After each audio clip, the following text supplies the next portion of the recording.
Saudamos você com a graça e a paz do Senhor Jesus Cristo.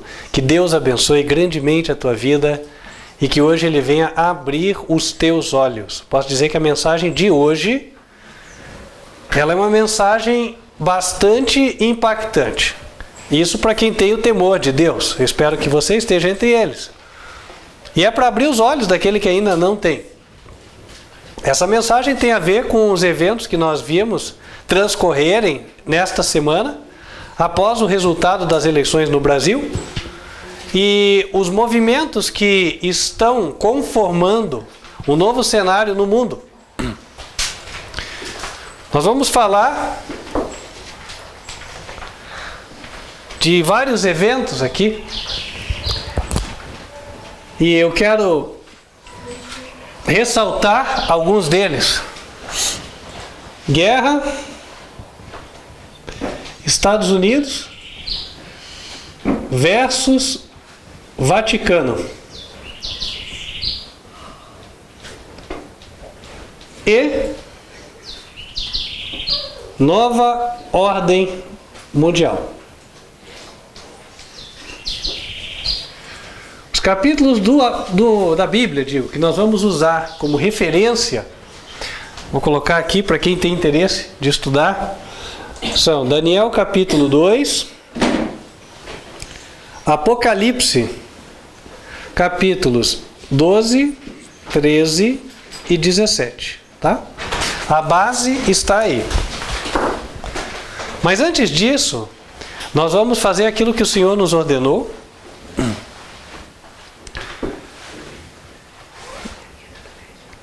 que é apresentarmos a Ele o nosso tributo de gratidão em dízimos e ofertas. Em Lucas capítulo 21, versículo 1, diz que Jesus estava olhando os ricos lançarem as suas ofertas na arca do tesouro e viu também uma pobre viúva que lançou ali 2 pequenas moedas. E foi quando ele disse, nós sabemos, que esta viúva, lançou mais do que todos.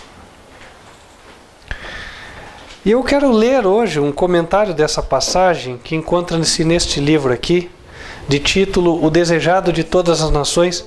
Eu achei que esse comentário ele é bem adequado para que nós possamos compreender.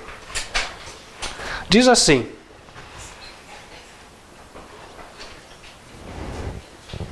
Jesus disse da viúva pobre. É o livro Desejado de Todas as Nações, página 615.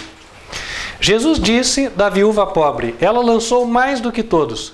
Os ricos deram de sua abundância, muitos deles para serem vistos e honrados pelos homens. Seus grandes donativos não os privaram de nenhum conforto, nem mesmo do luxo. Não tinham exigido nenhum sacrifício que pudesse ser comparado em valor com as moedas da viúva. É o motivo que imprime cunho às nossas ações, assinalando-as com ignomínia ou elevado valor moral. Não são as grandes coisas que todos os olhos veem e toda língua louva que Deus reputa mais preciosas.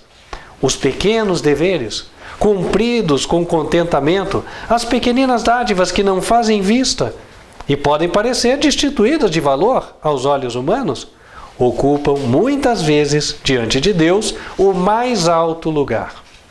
O coração de fé e amor é mais precioso para Deus que os mais custosos dons. A viúva pobre deu sua subsistência para fazer o pouco que fez. Privou-se de alimento para oferecer aquelas 2 moedinhas à causa que amava, e fê-lo com fé, sabendo que seu Pai Celestial não passaria por alto sua grande necessidade. Foi esse espírito abnegado e essa infantil fé que atraiu o louvor do Senhor. Irmãos, que esse princípio ele seja absorvido por cada um de nós, né? Um princípio aqui dividido em 2 coisas: fé infantil e abnegado amor para com Jesus. Todos que absorverem esse espírito e suas ofertas e dízimos forem frutos disso, serão ricamente abençoados pelo Senhor. Amém? Lembrando para você que nos assiste que este ministério faz uso dos dízimos e ofertas para vários projetos. Nós estamos em construção da igreja sede. Uma igreja cita a rua Frei Lívio Paniza, número 530, bairro Campo Comprido, cidade de Curitiba, Paraná.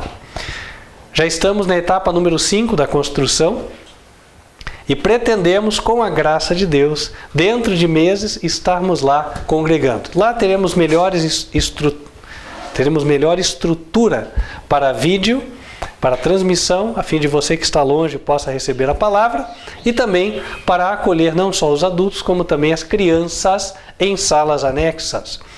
Também estamos avançando com a obra evangelística nos 10 países onde hoje o ministério tem presença, e continuamos avançando. Ontem estivemos fazendo o trabalho do Dia de Finados. Tenho certeza de que todos que o fizeram colheram ricas bênçãos espirituais. Amém? Amém. Porque mais bem-aventurado é dar do que receber. Para isso foram usados os folhetos, estes custeados também por dízimos e ofertas. Portanto, se você está convencido de que este ministério, o Ministério Quarto Anjo, Advertência Final, é a casa do tesouro de Deus, entre em contato conosco, nós vamos te dizer como você pode dizimar. Lembrando que eu também sou dizimista, não sou assalariado do ministério, ok? Eu dizimo e oferto como você. Tome nota do WhatsApp, por favor, número 41 99509 8425. E um detalhe adicional, seja você o nosso auditor, o nosso ombudsman. A Igreja de Deus tem que ter transparência e a sua tesouraria não pode ser uma caixa preta. Portanto, se você é dizimista e ofertante e quer saber qual é a aplicação dada aos dízimos e ofertas encaminhados a este ministério, entre em contato conosco e solicite. Você precisa apenas mostrar o demonstrativo de que você é de fato um dizimista e não é só um curioso, tá? Mas uma vez comprovado, vai receber o relatório. Nós estamos num momento, né, em que o Brasil clama por transparência, e que exemplo a igreja deve ser nesse particular, né? Então, irmãos, isso na verdade deve vir na vida de todos nós. A vida de cada um de nós deve demonstrar honestidade, fidelidade, transparência, e aí o Senhor vai se agradar de nós. Amém? Vamos nos colocar em pé, e aqueles que se prepararam para isso poderão fazer a sua devolução enquanto estivermos louvando ao Senhor.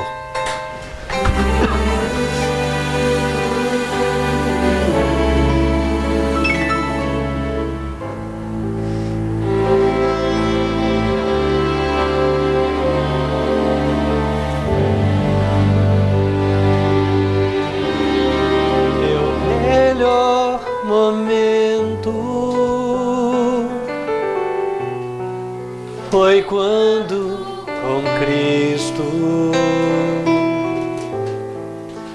tive um encontro que jamais esquecerei. Da vida cansado no mundo perdido,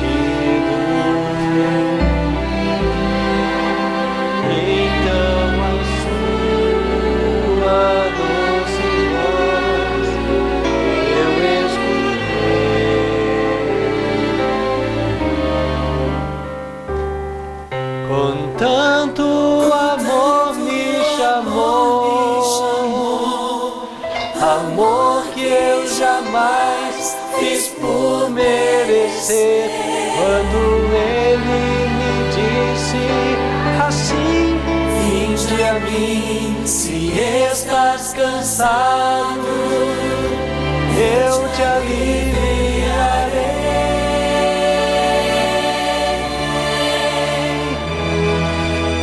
Tanto amor me atraiu, com tanto amor que eu não resisti, chorando minha vida a Ele entreguei. Meu melhor momento foi quando o encontrei. Meu melhor momento. Vamos nos colocar de joelhos e falar com Deus.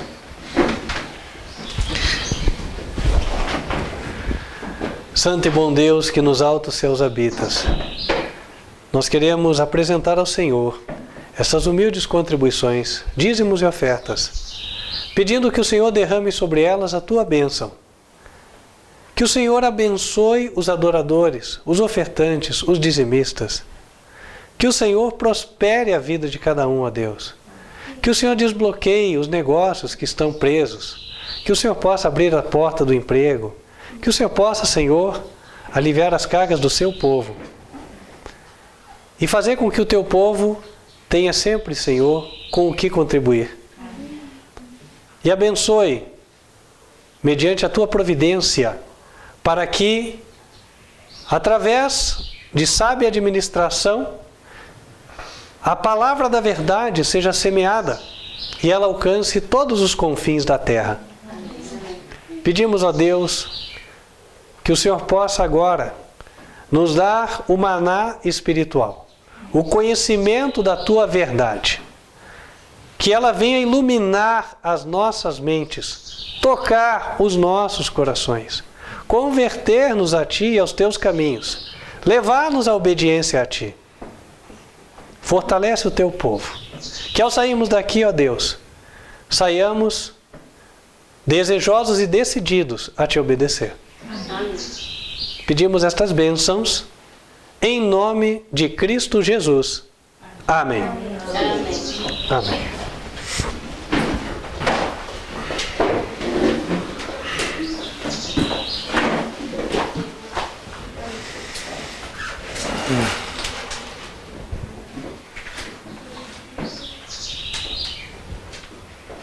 Gostaria de começar a mensagem de hoje comentando um pouco os eventos que ocorreram de domingo até hoje.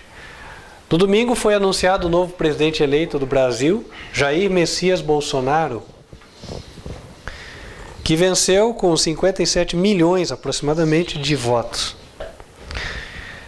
E essa notícia foi o estopim de uma série de outras, tanto a favor quanto contra, no Brasil e no mundo, e também de vários movimentos que se sucederam em poucos dias. Movimentos estes de que, os quais um cristão como nós, um cristão que tem acesso à Bíblia e aos estudos das profecias, não pode ficar alienado. Ou seja, sem compreender a importância destes eventos no contexto do tempo do fim.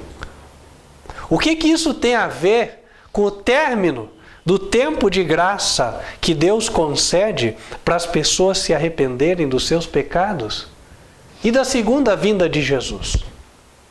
Posso adiantar a todos vocês que tem muito a ver. E vou tentar colocar em poucas linhas para que nós não fiquemos confundidos.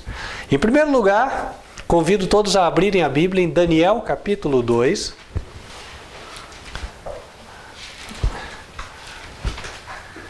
Daniel capítulo 2.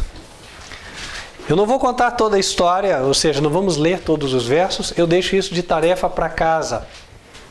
O capítulo é grande, tem mais de 40 versículos. Mas a história, em resumo, é: o rei da Babilônia, Nabucodonosor, teve um sonho no qual Deus revelava a sucessão de reinos durante o período de pecado na terra, até a época da segunda vinda de Jesus.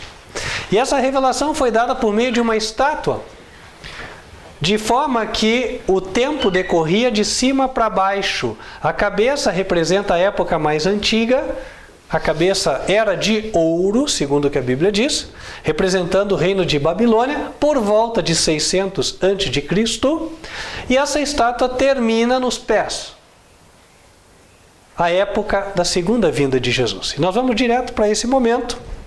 Daniel capítulo 2.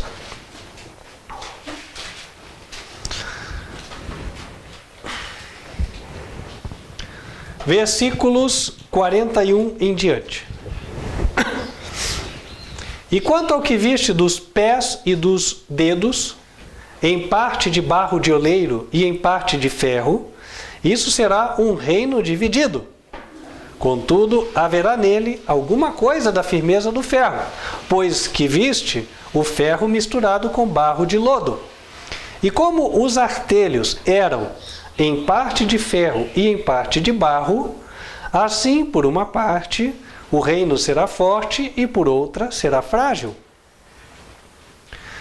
Quanto ao que viste do ferro misturado com barro de lodo, misturar-se-ão com semente humana, mas não se ligarão um ao outro, assim como o ferro se não mistura com o barro.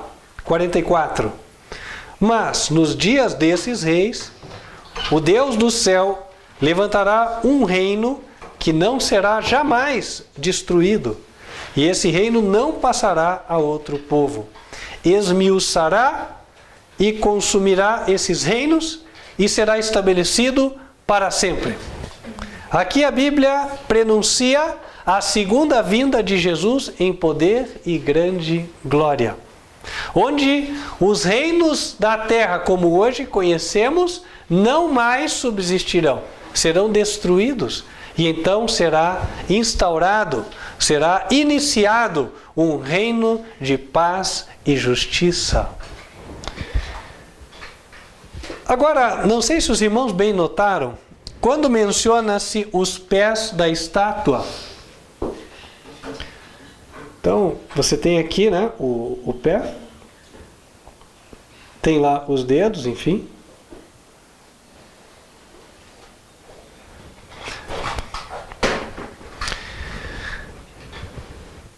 Nós encontramos aqui informações sobre o tempo do fim. Por quê? Porque é dito que a pedra bate não nas outras partes do corpo da estátua, aquelas que representaram os reinos anteriores, mas ela bate no pé.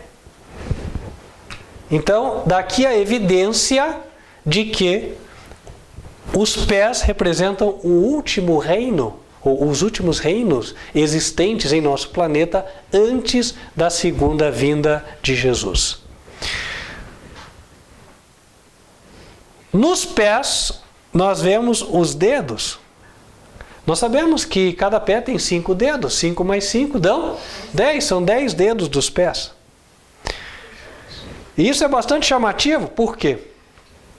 Quando nós vamos para Apocalipse, capítulo 17, onde a Bíblia claramente fala da época da segunda vinda de Jesus, nós encontramos a menção de 10 reis.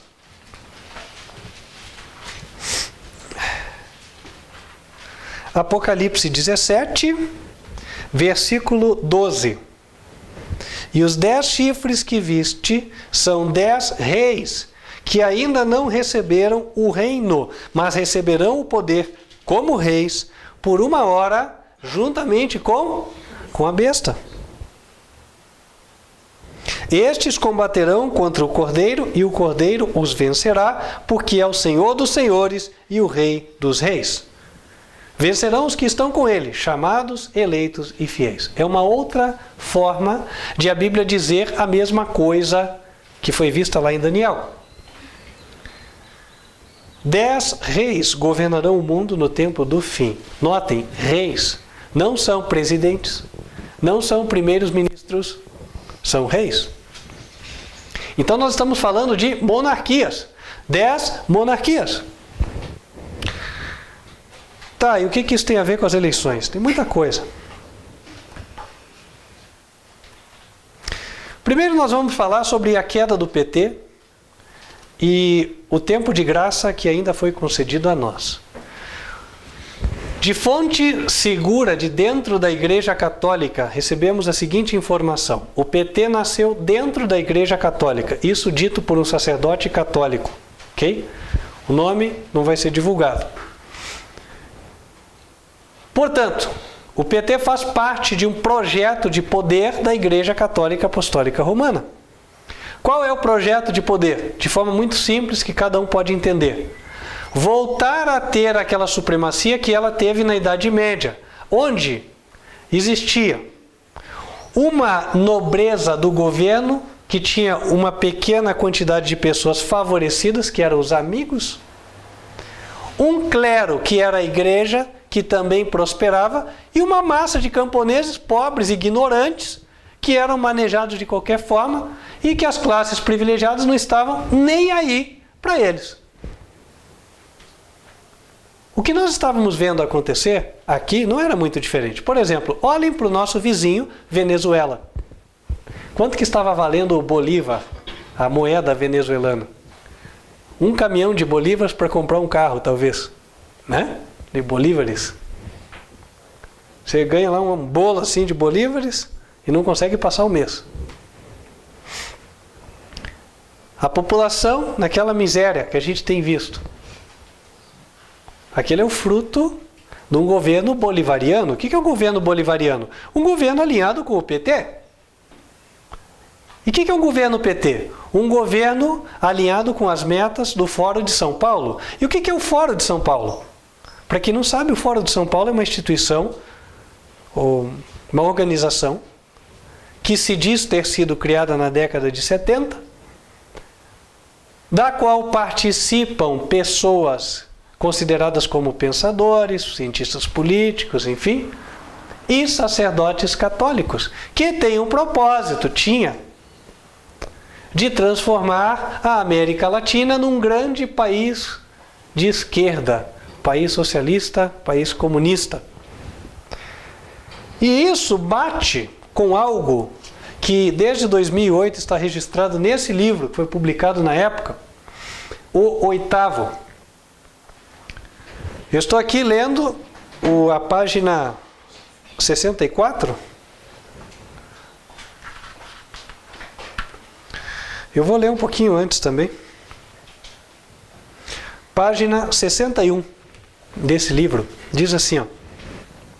O Clube de Roma, hein? Note. Afirma ser uma organização informal de menos de 100 pessoas, que são, segundo suas próprias palavras, científicos, educadores, economistas, humanistas, industriais e servidores civis e internacionais. Encarregou-se ao Clube de Roma a tarefa de supervisionar a divisão em regiões e a união do mundo inteiro.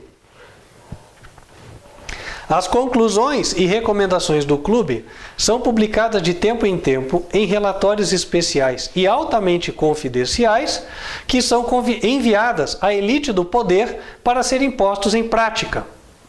Em 17 de setembro de 1973, o clube enviou um destes relatórios intitulado Modelo Adaptado por Regiões do Sistema de Governo Mundial.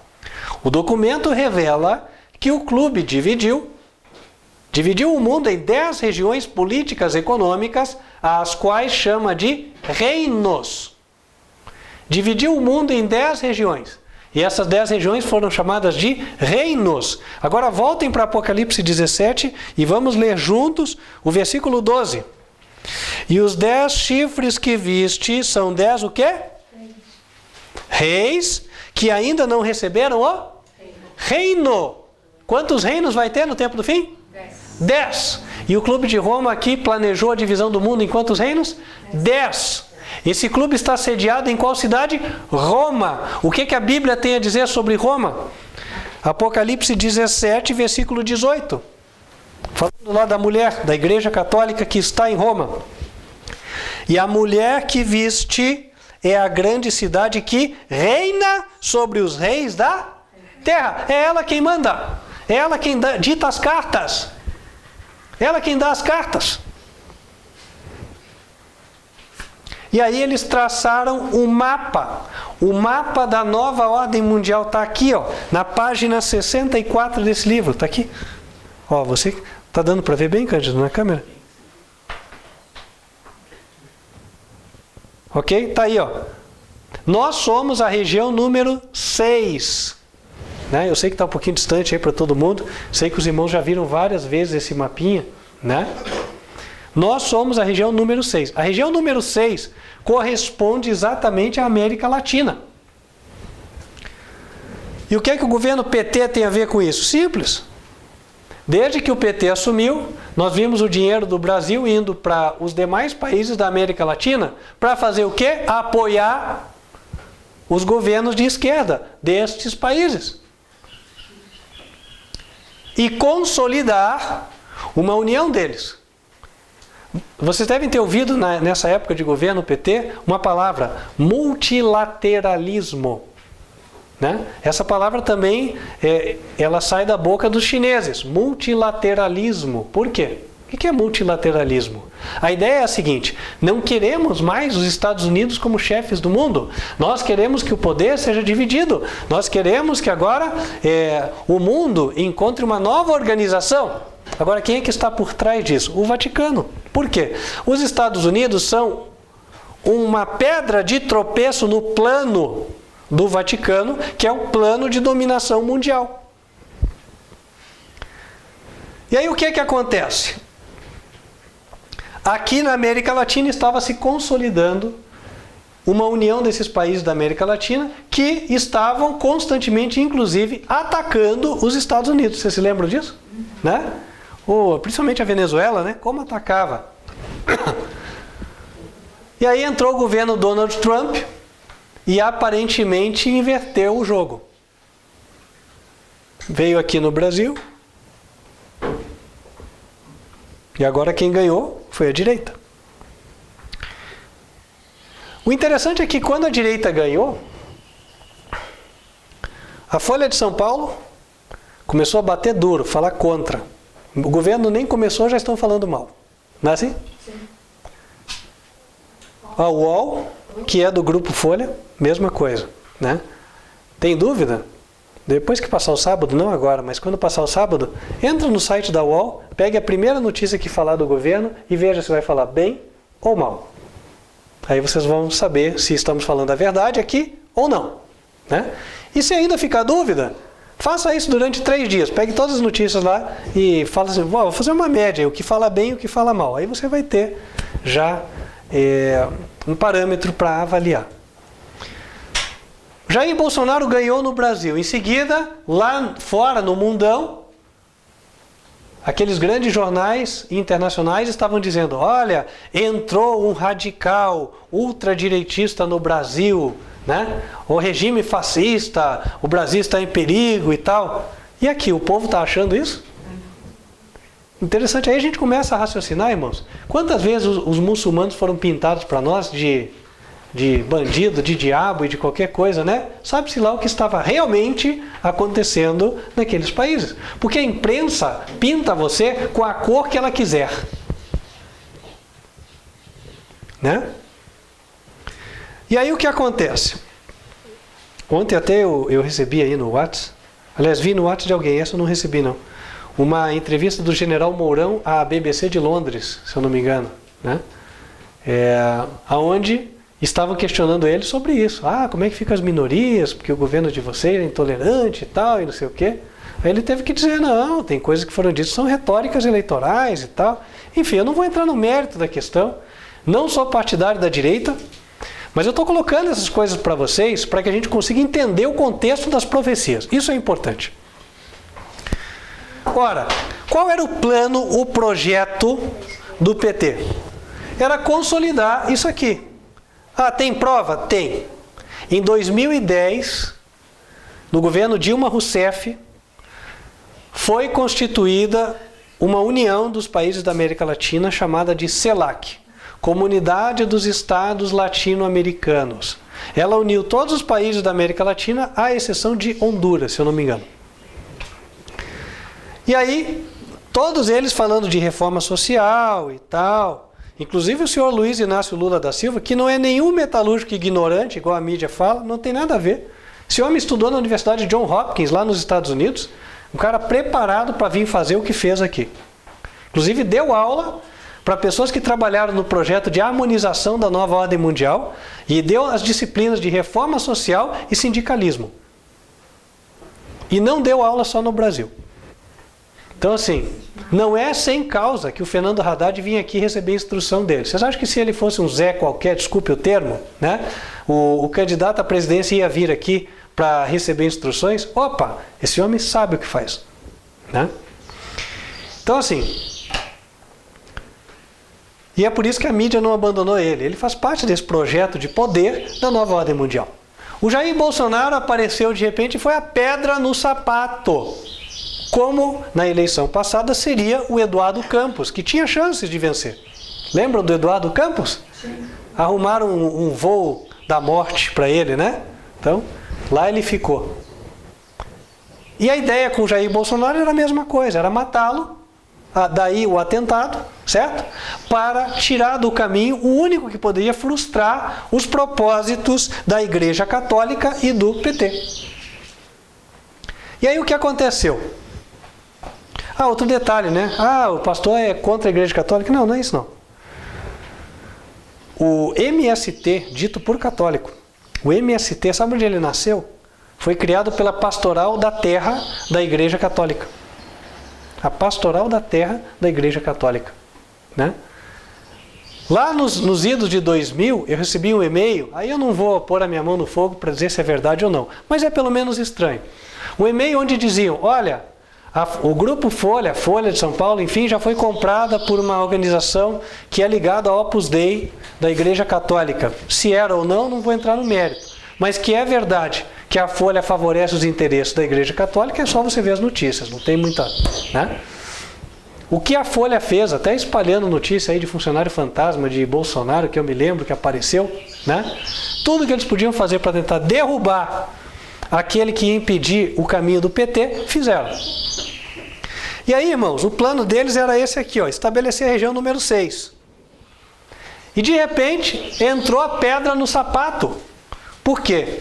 Agora no Brasil temos um governo que não é esquerda. E aí? E aí, qual foi o discurso do perdedor?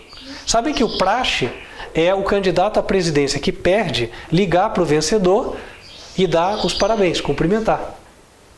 O que esse fez? Além de não fazer, disse, vamos continuar com a resistência. Resistência do quê?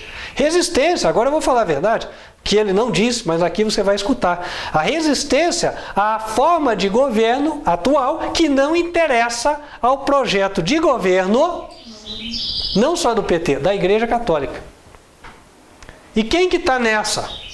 Todo mundo fala, não, é só a elite do poder. Não, está todo mundo na mão do Papa. Olha aqui, nesse livro já foi colocado uma declaração de um católico. Quero achar aqui, Olha essa declaração, página 63. O Papa é o governador do mundo.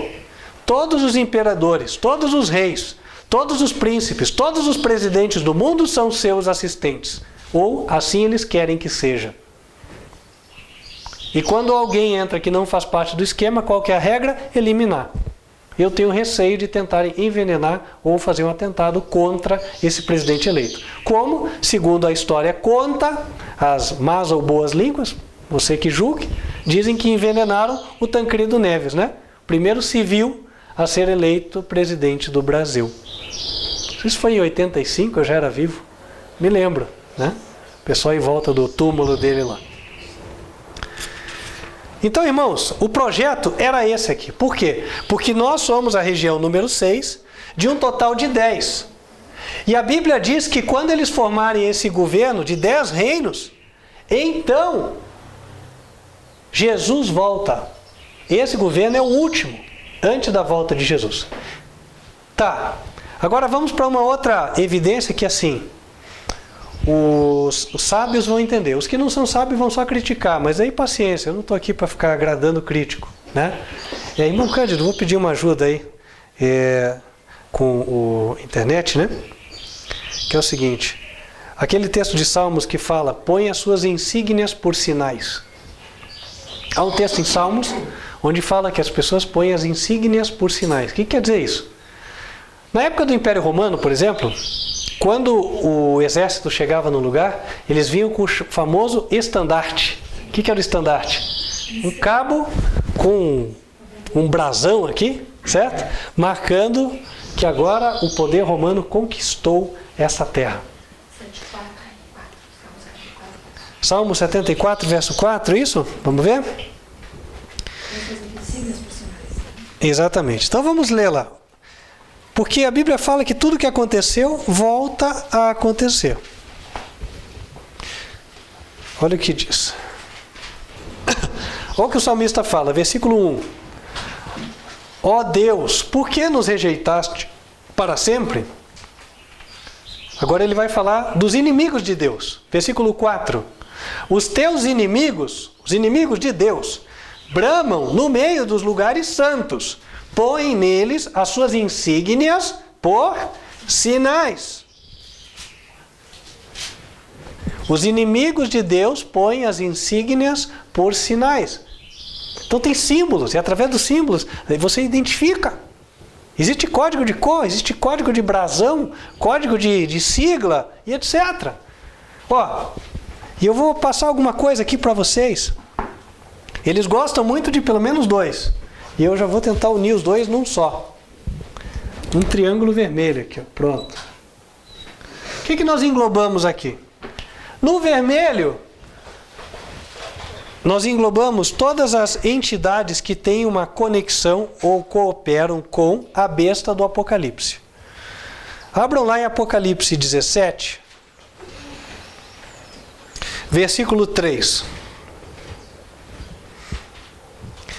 E levou-me em espírito a um deserto, e vi uma mulher assentada sobre uma besta de cor escarlate. Escarlate é o quê? Vermelho. Agora vamos lá. Qual é a cor do sacerdote católico? A cor que ele usa em cima da bata? Vermelho. Qual é a cor do Partido dos Trabalhadores, PT? Vermelho. Qual é a cor de boa parte dos bancos? Vermelho. Vermelho. Santander, Bradesco, não é assim? Vermelho, né? Vamos lá. E quando não é a cor vermelha, é a marca que chega a um triângulo. Exemplo, essa marca aqui, vocês conhecem? Ó? Que marca que é essa? Ou é assim? Me ajudem aí. É a primeira? Mercedes-Benz. E outra que parece com isso, só que ela é assim? Toyota. Não é assim? Todas as grandes marcas, elas sempre têm, todas as grandes marcas não, as empresas, né, que têm alguma conexão com esse esquema do Vaticano, elas sempre têm essa marca. Ó. Você consegue achar o triângulo equilátero nessas marcas. Por exemplo, aqui, ó, aqui, aqui e aqui, achei. Aqui, aqui, aqui e aqui. Eu acho o triângulo com 3 lados iguais. Ou quando não, usam o vermelho. E é interessante, as igrejas que cooperam com o esquema também. Por exemplo, a Igreja Adventista do Sétimo Dia, né? Fala tanto aí que está fora, não está não. Olha aqui, ó. A marca dela é uma Bíblia assim e um foguinho assim. Certo? E esse foguinho são 3 aqui. E ela fecha os 3 pontos onde a gente acha o triângulo equilátero também. E não é só da Adventista. Você passa em igreja presbiteriana, você vê o mesmo esquema. A Bíblia com o foguinho, né? E aí você vê em outras igrejas também. Ou seja, eles já estão unidos, está tudo dominado. Né? Hoje, a denominação, por exemplo, Adventista do Sétimo Dia, está na mão de uma família. Quem tem dúvida disso? Né? Então, e essa família está comprometida com quem? Ora, um dos membros dessa família falou que tudo que se falava contra o papado está jogado no lixo histórico. Então está claro do lado de quem ele está. Né? Então, voltando aqui, o triângulo equilátero vermelho, ele resume muita coisa. Né? Quem está cooperando com o projeto de poder da Igreja Católica está alinhado, está colocando as suas insígnias por sinais. E aí surgiu a pedra no sapato aqui no Brasil, mas não foi só aqui. Quem é outra pedra no sapato? O senhor Donald Trump, lá nos Estados Unidos da América, hoje. Por quê? Há pouco nós tivemos a reunião da ONU, né, alguns meses atrás. E quando o presidente chegou lá, ele falou assim, ó, chega desse negócio de ter um organismo que não dá satisfação para ninguém. A ONU. Entre aspas, não dá satisfação. Claro que ele dá, para o Vaticano. Por exemplo, quando o Lula estava sendo julgado aqui pelo Sérgio Moro e foi condenado, qual foi a nota emitida pela ONU? Quem se lembra? O que a ONU falou?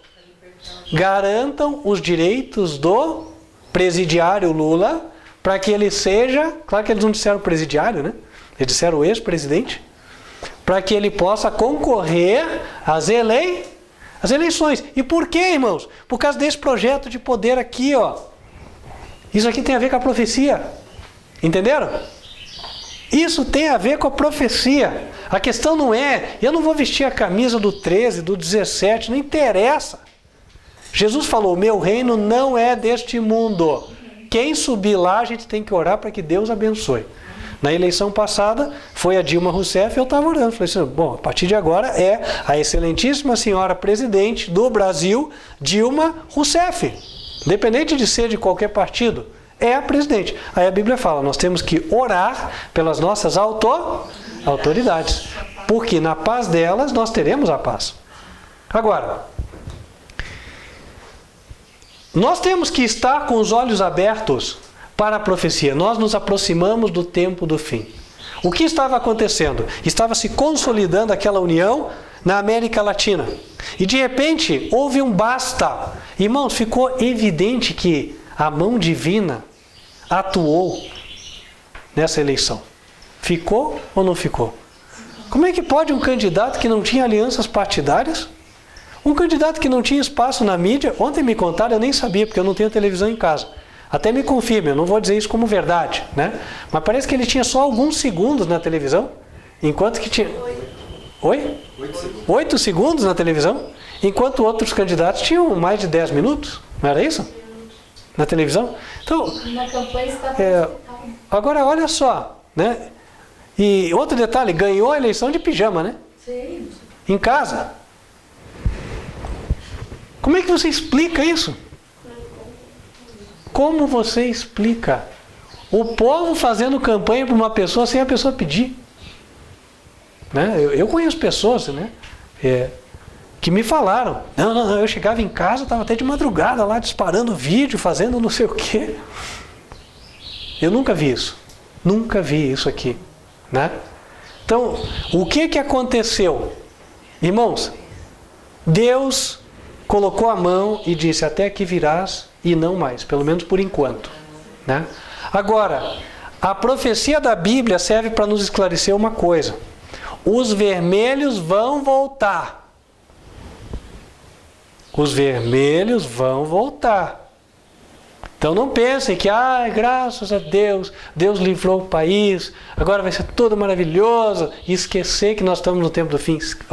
Nós vamos passar por um período de prosperidade? Vamos. Enquanto esse governo estiver aí, quando um presidente sobe, né, e tem a honestidade, tem o interesse de fazer coisas que realmente construam ou contribuam para a construção do país, e faz, obviamente o país é beneficiado com isso. Agora, que ninguém se engane que o tempo de prosperidade é um tempo para agora confiarmos na vitória do Brasil e esquecermos de Deus. Nós cristãos temos de entender, nós estamos no meio de um conflito cósmico aqui. Existe uma batalha constante entre anjos de Deus e anjos do diabo. E para vocês não ficarem só no que eu estou falando, vamos, pela Bíblia, enxergar quando é que esses reis vão ter poder, vão assumir. Em Apocalipse 17, os chifres que representam os reis, eles são vistos sem coroas. Apocalipse 17, versículo 3. Vejam lá. Levou-me em espírito a um deserto e vi uma mulher assentada sobre uma besta de cor escarlate, que estava cheia de nomes de blasfêmia e tinha 7 cabeças e 10 chifres. Os chifres não têm coroas. Viram? Não tem. Agora, lá em Apocalipse 13, nós vamos encontrar esses chifres coroados. Ou seja, o mundo num contexto em que já existem os 10 reinos e os 10 reis já foram coroados. Apocalipse 13, versículo 1. E pus-me sobre a areia do mar, e vi subir do mar uma besta que tinha 7 cabeças e 10 chifres, e sobre os chifres 10 diademas, 10 coroas. Opa, aqui eles já receberam. Então, eu estou nesse contexto. Agora, como é que eles receberam essa coroa? Como é que de repente o mundo apareceu dividido em 10 regiões e tem 10 reis nessas regiões? Quem é que entregou esse poder para esses 10 reis? A resposta está aqui em Apocalipse 13.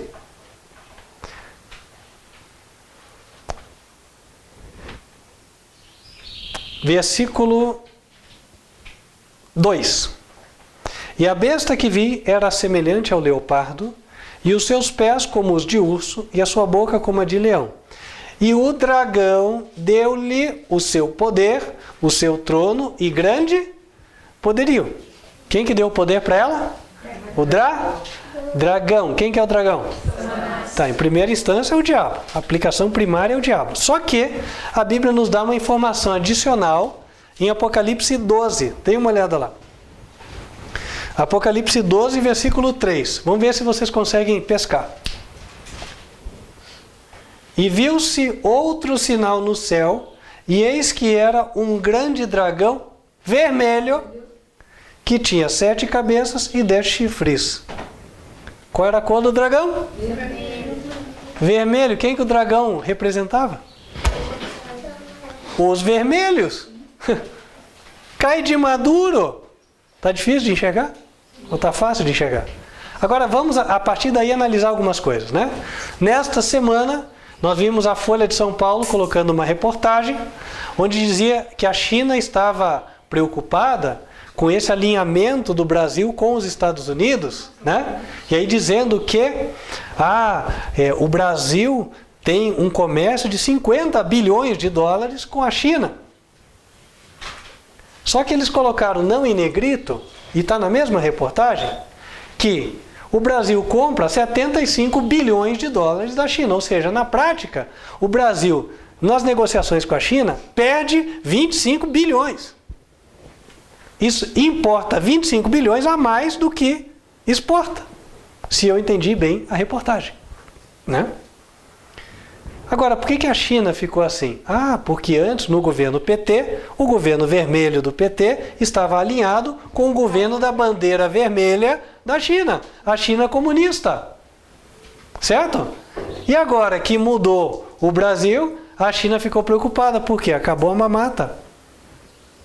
Chinês comprando as empresas brasileiras, fazendo o que quer aqui, destruindo, tirando emprego do brasileiro. Não era assim que a gente vinha vendo? Pois é. E aí, só que qual é a preocupação disso, irmãos? Olha só. Nem tudo são flores no novo governo. Recebi uma mensagem aqui, né? O novo governo anunciou a transferência da embaixada brasileira para Jerusalém. Acendeu o barril de pólvora. Né? Os Estados Unidos já tinham feito isso, agora o Brasil vai fazer também. O que é que está acontecendo? Um alinhamento. Um alinhamento, irmãos. De um lado, a gente já começa a enxergar. Olha aqui, ó. De um lado, a gente já começa a enxergar Estados Unidos, Brasil, certo?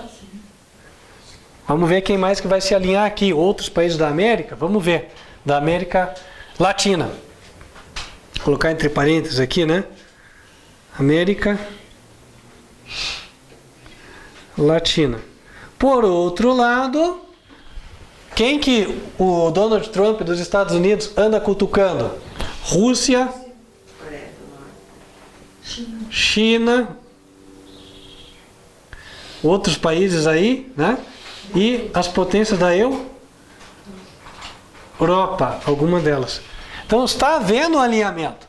Esses aqui, que ninguém se engane, há poucos meses a China estava se entendendo com o Vaticano. Esses são aliados do Vaticano. E aqui nós temos, de outro lado, Estados Unidos. Nós já estudamos sobre Daniel capítulo 11, que fala da guerra Estados Unidos e Vaticano. Irmãos, nós estamos vendo essas coisas acontecendo. E nós temos que ter os nossos olhos abertos.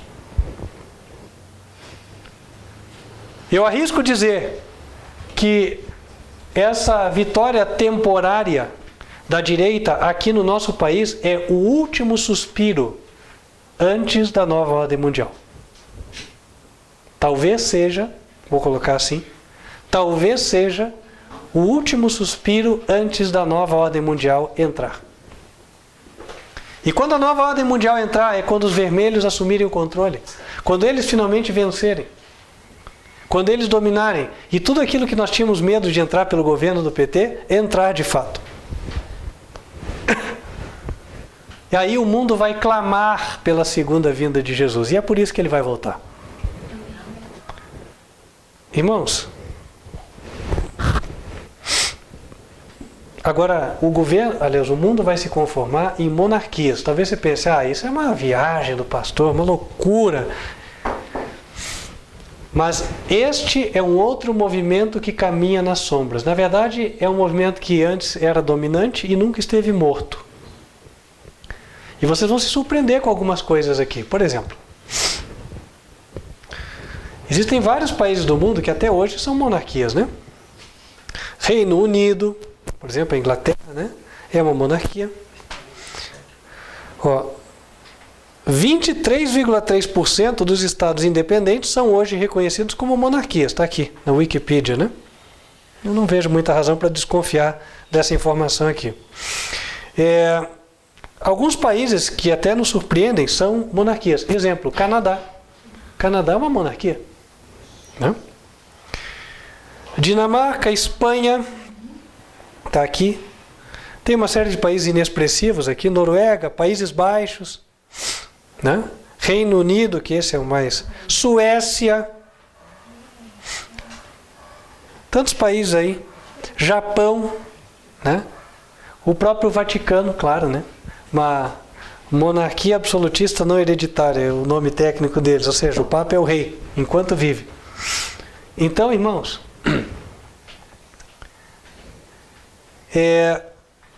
e aqui no Brasil, por exemplo, não sei se vocês sabiam, né, mas até hoje a ex-família imperial goza de uma série de privilégios aqui no nosso país.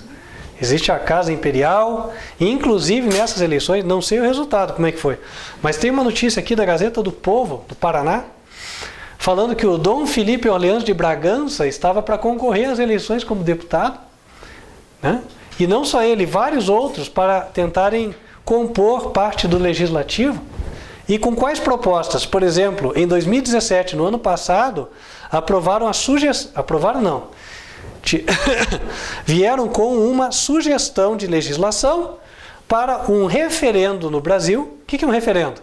Deixa a população escolher se eles querem a monarquia. Irmãos, quem aqui está interessado na monarquia? Deixa eu ver. Tem alguém aqui interessado na monarquia? Acho que só a família real, né? Só quem acha que vai ser favorecido. Detalhe, em 1993, logo depois de acabar o regime militar e ter o primeiro presidente eleito, Fernando Collor de Mello, nós tivemos já um referendo sobre a monarquia. Ué, quem que teve a audácia de propor monarquia num país que era república, gente? Né? Se o país é república, o que tem que acontecer com a ex-família real? Não é mais nada, é cidadão e acabou. Né? Isso é o certo. Uma república, por ser república, tem que ser assim. Né? Agora, você vê que na verdade parece que houveram só negociatas, ou seja, para deixar de ser monarquia nós vamos manter a família real com uma série de privilégios para evitar guerra, né? E aí fica aí, a gente fica sendo uma república aí, para o inglês ver. Além disso, irmãos, não só aqui, mas em vários outros lugares do mundo, as ex-famílias reais gozam de privilégios. E eles têm interesse de voltar ao poder. E o que a gente enxerga pelas profecias é que vai haver uma convergência, né?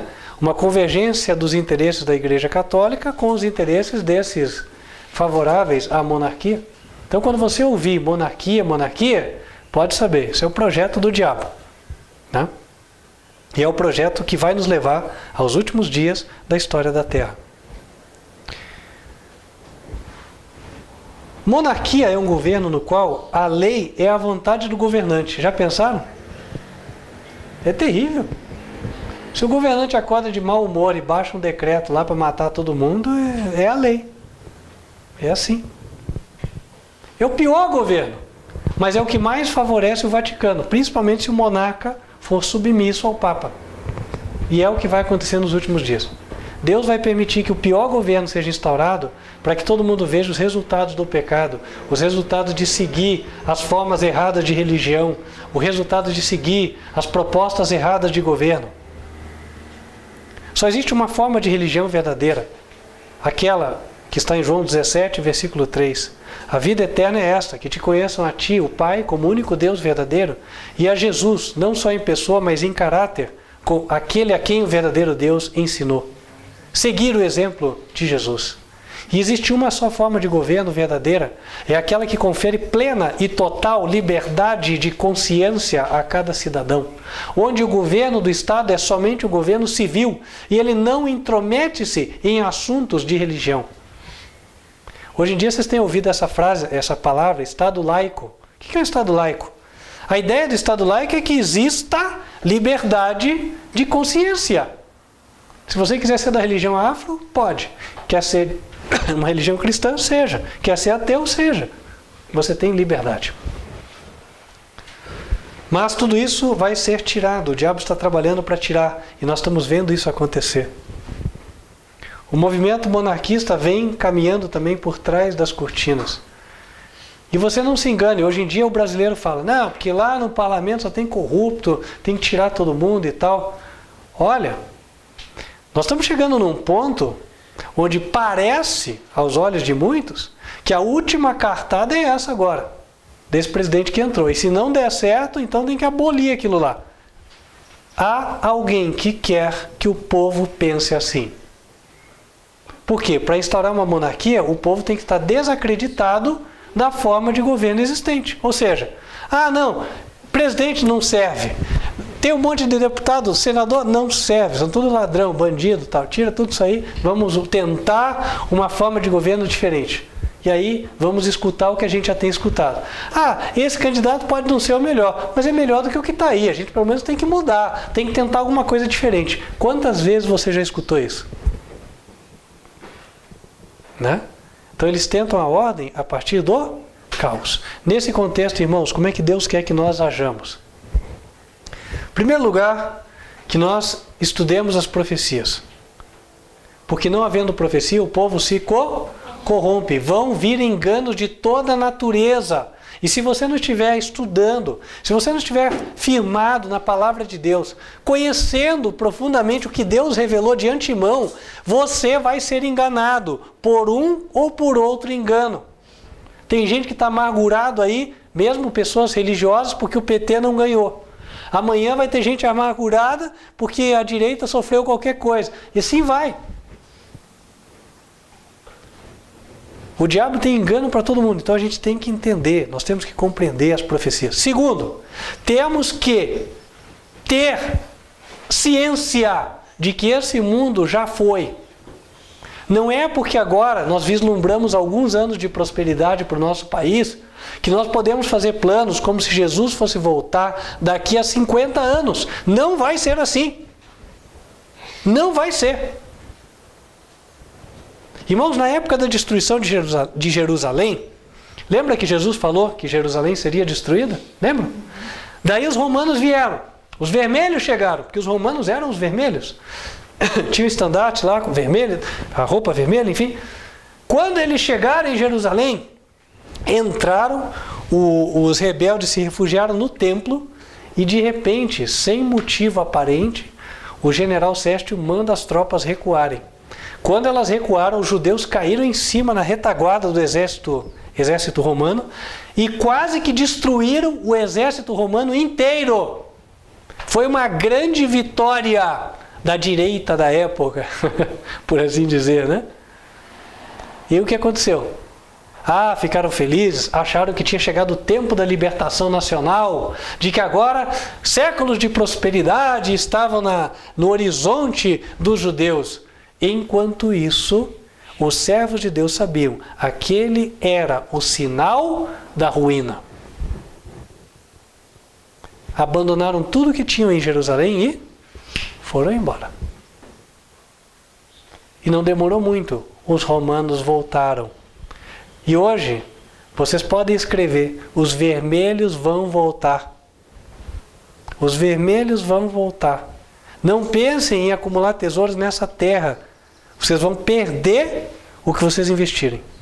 Escrevam o que eu estou falando para amanhã vocês não se arrependerem. Porque quem fizer, quando depois acontecer, vai lembrar que escutou. Irmãos, nós somos aconselhados a buscar ter um pequeno pedaço de terra onde plantar o próprio alimento. Procurar sair do burburinho das grandes cidades. Nós morarmos nas pequenas cidades, que é um passo preparatório para daí nós irmos para o campo.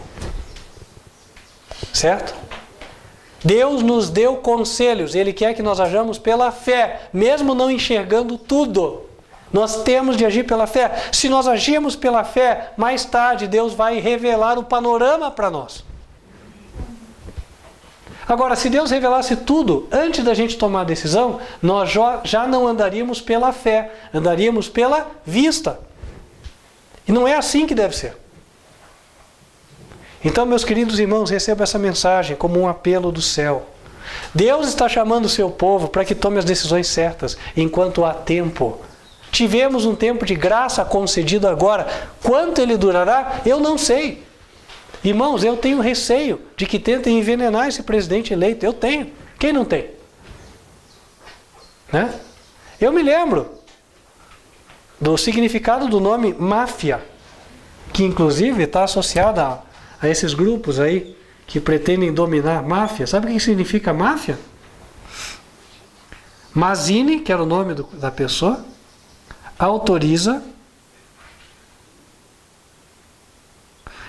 Aí, em italiano era furti, que é furto. Envenenamento, que é envenenamento.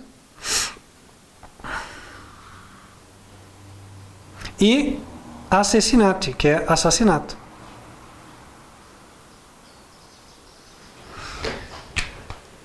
Mazzini autoriza furto, envenenamento e assassinato, ou seja, os fins justificam os meios. Desde que o nosso projeto de poder seja cumprido, nós vamos usar qualquer estratagema.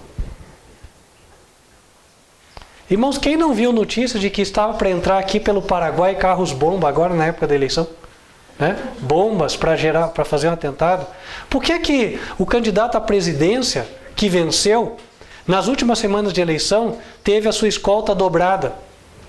Por que a Folha disse, o UOL disse que o candidato teve instalado próximo à sua casa uma cortina de camuflagem militar e que era aconselhado a não andar em determinadas regiões da sua própria casa?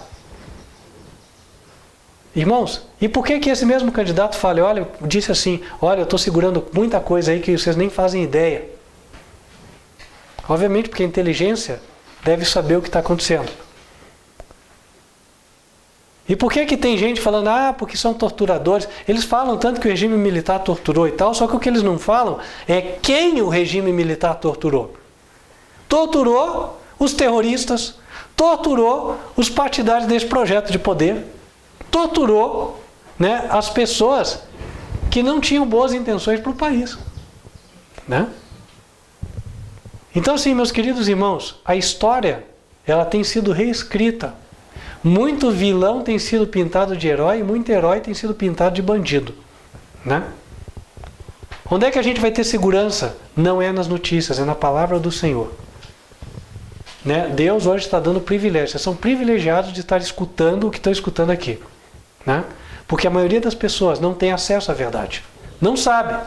E por não saber, fica sendo levado de uma ou de outra, por uma ou por outra corrente de pensamento.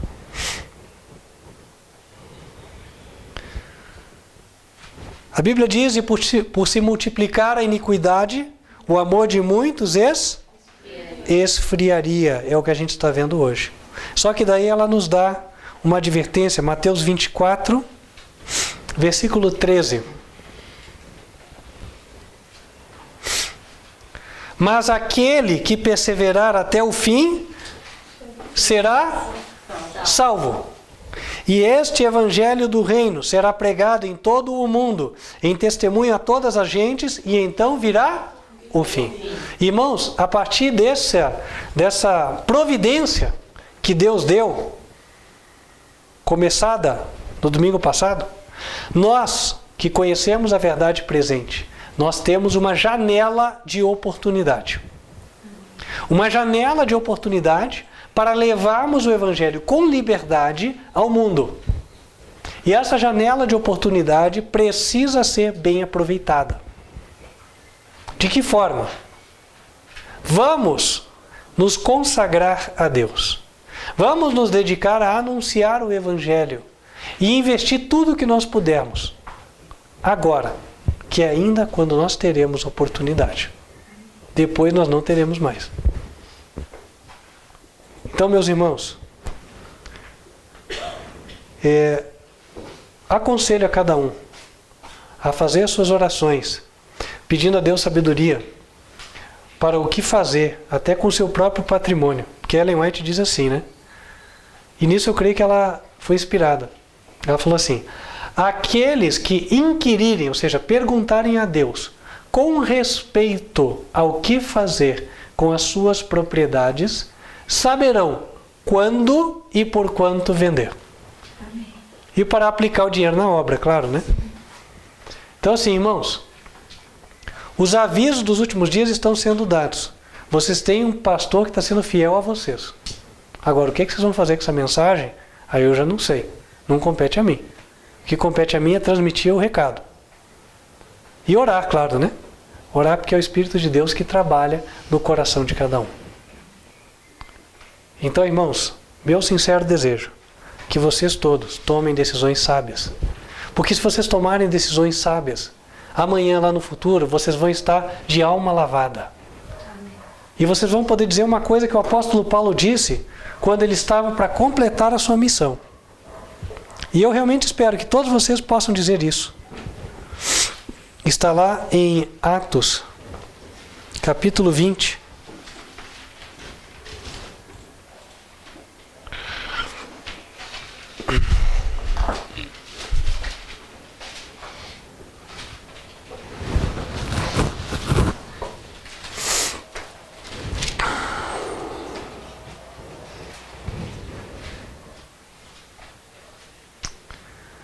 Versículo 22 em diante. E agora, eis que ligado eu pelo Espírito vou para Jerusalém, não sabendo o que lá há de me acontecer, senão o que o Espírito Santo de cidade em cidade me revela, dizendo que me esperam prisões e tribulações. Mas em nada tenho a minha vida por preciosa, contanto que cumpra com alegria a minha carreira e o ministério que recebi do Senhor Jesus, para dar testemunho do Evangelho da graça de Deus. E agora, na verdade, sei que todos vós, por quem passei pregando o reino de Deus, não vereis mais o meu rosto. Portanto, no dia de hoje, vos protesto que estou limpo do sangue de todos, porque nunca deixei de vos anunciar todo o conselho de Deus. Que cada um de nós, irmãos, possa estar limpo do sangue dos seus semelhantes.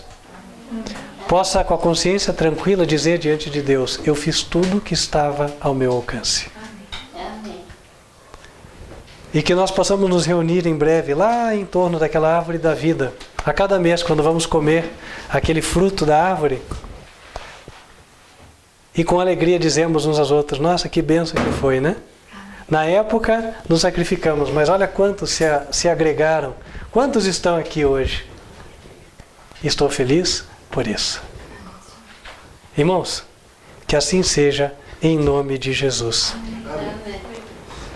Quem gostaria de dizer: Senhor, eu quero cooperar contigo, eu quero estar junto, eu quero ser vitorioso e compartilhar essa vitória com almas salvas pelas minhas ajudas. Em nome de Jesus. Amém. Vamos nos colocar de joelhos e falar com Deus.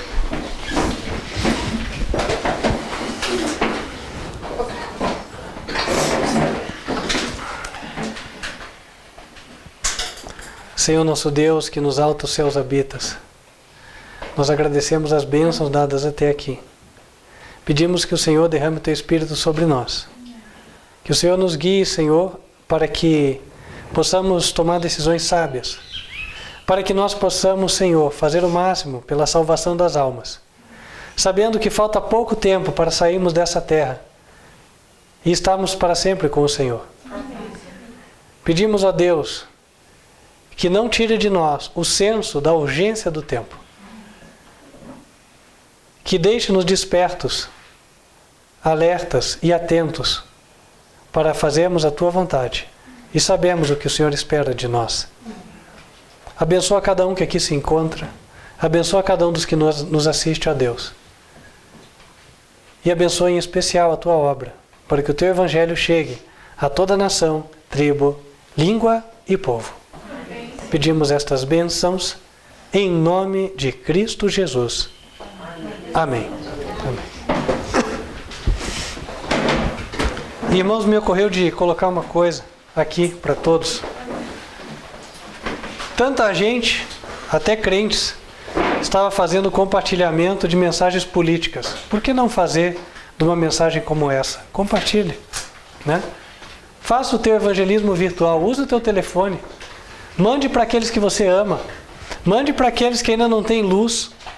Né? Vocês aí, jovens, né? Pessoas de meia idade, pessoas de mais idade, faça o teu trabalho. Não pense no que eles vão achar. Mande primeiro, dê a chance para eles.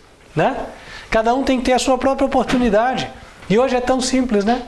Compartilhar um vídeo, tão fácil. Aperta lá um botão, ele foi. Né? Então, irmãos, compartilhem, não tenham medo. Façam com que a verdade chegue.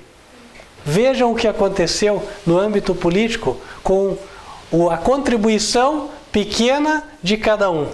O esforço individual. E o que não poderia acontecer em prol do Evangelho? Quanto Deus poderia ser honrado por essa contribuição de cada um de nós, que não nos custa nada, né? Alguns cliques somente. Não é verdade? Então, irmãos, compartilhem. Acredito que essa mensagem pode abrir os olhos de muitas pessoas. Você que está nos assistindo, quero estender um convite especial. Se você está convencido de que ouviu a verdade e de que esta igreja prega a verdade, o Ministério Quarto Anjo, advertência final, e se você gostaria de fazer o estudo bíblico, preparando-se para amanhã tomar sua decisão e dar o passo do batismo, entre em contato conosco. Vai ser uma alegria podermos te ajudar. Tome nota do nosso número de WhatsApp, 41 99509 8425. E quero orar por você antes de nós nos despedirmos. Peço que você feche os teus olhos. Que o Senhor te abençoe e te guarde. Que o Senhor faça resplandecer o seu rosto sobre ti e de ti tenha misericórdia. Que o Senhor levante sobre ti o seu rosto e te dê a paz. Amém. Lembrando que você nos encontra no canal youtube.com/TV Advertência Final. Temos transmissões ao vivo, terças-feiras a partir de 8 da noite e sábados em 2 horários. 15 para as 10 da manhã, Escola Bíblica das Crianças, e 11 horas da manhã, Mensagem do Culto. Nós vamos ficando por aqui, mas convidamos você para continuar nos acompanhando nas demais mensagens, a fim de juntos aprendermos de Deus. Até lá e Deus te abençoe.